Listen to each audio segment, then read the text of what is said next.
बिस्मिल्लाहिर्रहमानिर्रहीम। अस्सलाम वालेकुम। अबरार रशीद आपकी खिदमत में एक मरतबा फिर हाजिर है और आपसे वही रिक्वेस्ट कि अगर अभी तक आपने इस चैनल को सब्सक्राइब नहीं किया तो इसे सब्सक्राइब कर लें। जो बेल आइकन है उसको ज़रूर प्रेस कीजिएगा और अगर आपको वीडियो पसंद आए तो लाइक का बटन भी दबा दीजिएगा। आपका बहुत बहुत शुक्रिया। जब से मैंने पाकिस्तानी मौज़ूआत पर वीडियोस बनाना शुरू की हैं तो बहुत से ऐसे लोग जो पीटीआई के या इमरान खान के हामी हैं वो धड़ाधड़ मुझे अनफॉलो कर रहे हैं। अब तक तकरीबन आप यकीन कीजिए कोई 600-650 लोग जो हैं वो मेरे चैनल को अनफॉलो कर चुके हैं। लेकिन अब मैंने एक फैसला कर लिया है कि मैं पाकिस्तानी मौज़ूआत पर ही बात करूंगा। तो मुझे इस बात की कोई परवाह नहीं कि कौन मुझे फॉलो करता है कौन नहीं फॉलो करता, कितने मेरी वीडियोस पर व्यूज़ आते हैं कितने नहीं आते। और ये साथ में आपको ये जो कुत्ते हैं उनकी आवाज़ अक्सर वीडियोस में आती रहती है। ये तो हो गई बात फॉलो अनफॉलो करने की। जो मैं आपके गोश गुजार करना चाहूँगा वो कोविड के हवाले से है। लेकिन मैं सबसे पहले जो मेरे पास 3 टॉपिक्स हैं वो तीनों की तीनों इंतहाई अहम खबरें हैं और तीनों का ताल्लुक यकीनन पाकिस्तान से है, हम लोगों से है। एक तो ये है कि कोरोना वायरस जो है वो उसकी वापसी हो रही है पाकिस्तान में बड़ी तेज़ी के साथ। और गुज़श्ता रोज़ जब मैंने इस हवाले से एक वीडियो बनाई थी तो कमेंट सेक्शन में बहुत से लोगों ने मेरी उस खबर को झूठा करार दिया था कि ऐसा कुछ भी नहीं है। अब मैं एदाद शुमार की रोशनी में बात करता हूँ। गुज़श्ता रोज़ जो फिगर था पाकिस्तान में वो 308 था और जो पॉजिटिविटी रेट था कोरोना वायरस के हवाले से वो था 2.2। आज वो हो गया है 3.19 यानी 3.25% पॉजिटिविटी रेट हो गया। और जो कोरोना वायरस के जो केसेस हैं उनकी तादाद हो गई है 435 यानी बढ़ गई है। तकरीबन 100 से जायद इसमें इजाफा हुआ है। अब साथ ही साथ मैं ये भी बताता चलूँ कि कराची सबसे ज़्यादा मुतासिर होने वाला शहर है। वहाँ पर ये पॉजिटिविटी की शरह जो है वो 20% है, हैदराबाद में 11% है, इस्लामाबाद में 7% है।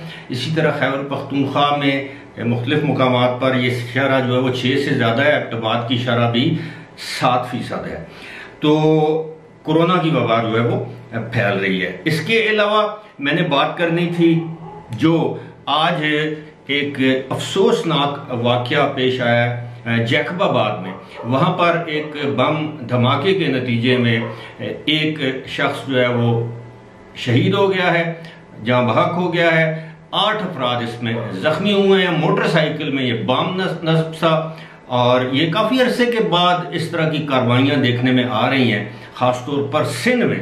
खैबर पख्तूनख्वा में या सिक्योरिटी फोर्सेस पर इस तरह की कार्रवाइयाँ तो एक अरसे से हो रही हैं, लेकिन ये सिविलियन को टारगेट करना, अब पता नहीं ये किसने ये कार्रवाई की है, लेकिन ये काबिल अफसोस और काबिल मज़म्मत वाक़या है। इसकी जितनी भी मज़म्मत की जाए वो कम है। अब आते हैं जनाब एक सबसे इम्पॉर्टेंट खबर जो पाकिस्तान के हवाले से है कि पाकिस्तान के सिक्योरिटी अदारों ने, और कहा यह जा रहा है कि FIA ने यानी फेडरल इन्वेस्टिगेशन एजेंसी ने एक बहुत ही बड़े दहशतगर्द मतलूबा शख्स को गिरफ्तार किया है जिसका नाम बताया गया है साजिद मीर। अब ये वो साजिद मीर नहीं है जो कि जिनका ताल्लुक पाकिस्तान में एक दीनी जमात से है, बल्कि उसके वो सरबराह हैं जो पाकिस्तान में जो इस वक्त सेनेटर भी हैं, उनको अल्लामा साजिद मीर कहते हैं। ये जो साजिद मीर है ये नौजवान है, इसका ताल्लुक बताया जाता है लश्कर तैयबा के साथ। लश्कर तैयबा आप जानते हैं एक ऐसी जमात है जिसको पाकिस्तान में भी बैन कर दिया गया, हालांकि पाकिस्तान में कभी उन्होंने दहशतगर्दी नहीं की। अब ये साजिद मीर जो है इसके बारे में ये कहा जाता है कि ये मास्टरमाइंड है, यानी ये वो शख्स है जिसने 2008 में जो मुंबई में होने वाले जो हमले थे जिनमें काफ़ी ज़्यादा लोग हलाक हुए थे, ये उसके पीछे था। ये सारा कुछ इसने किया है। दरमियान में अब 2008 के दर और आज 2022 इतना अरसा इसके बारे में ये कहा जाता रहा कि कभी ये कहते थे ये रुपोश हो गया, अफगानिस्तान चला गया, कभी कहते थे कि वो मारा गया है। मुल्क से फरार हो गया है, तरह तरह की बातें की जा रही थी कि बिल आखिर इसको गुज़श्ता रोज़ या 1 या 2 दिन पहले गिरफ्तार कर लिया गया है, लेकिन हुकूमत पाकिस्तान की जानिब से इस बात की तस्दीक नहीं की गई।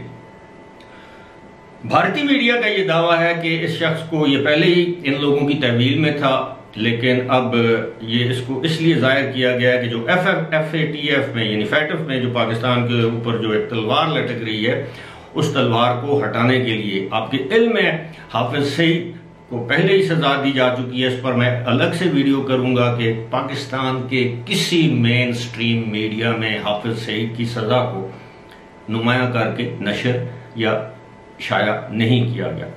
अब ये जो मैंने आपको 3 खबरें दी हैं, इसके साथ जुड़ी हुई एक खबर ये भी है कि आने वाले दिनों में, जो मैं समझता हूं कि वो भी परेशान कौन खबर है, कि आने वाले दिनों में पाकिस्तान में गैस और बिजली का नया बहरान जन्म ले रहा है। उसकी वजह यह है कि पेट्रोल की प्राइसेस तो पहले ही ज़्यादा हैं और अब LNG हुकूमत पाकिस्तान को मिल नहीं रही, और कुछ कारखाने हैं जो बिजली के जो LNG पर चलते हैं, कुछ कारखाने ऐसे हैं प्राइवेट सेक्टर में भी जो LNG पर चलते हैं, इसके अलावा मुल्क में गाड़ियां LNG पर चलती हैं। तो इस हवाले से ये जो बिजली और गैस का बहरान आ रहा है, बावजूद इसके कि बिजली अब भी नापैद है और इसके निर्ख बहुत ज़्यादा हैं, ये मौजूदा हुकूमत के ऊपर मैं समझता हूँ कि ये एक बहुत बड़ा सवालिया निशान होगा, ये उसका इम्तिहान होगा।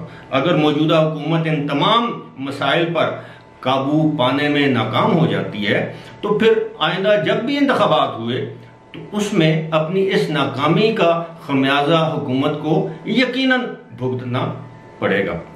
फिलहाल इसी के साथ मुझे दीजिए इजाजत। खुदा हाफिज।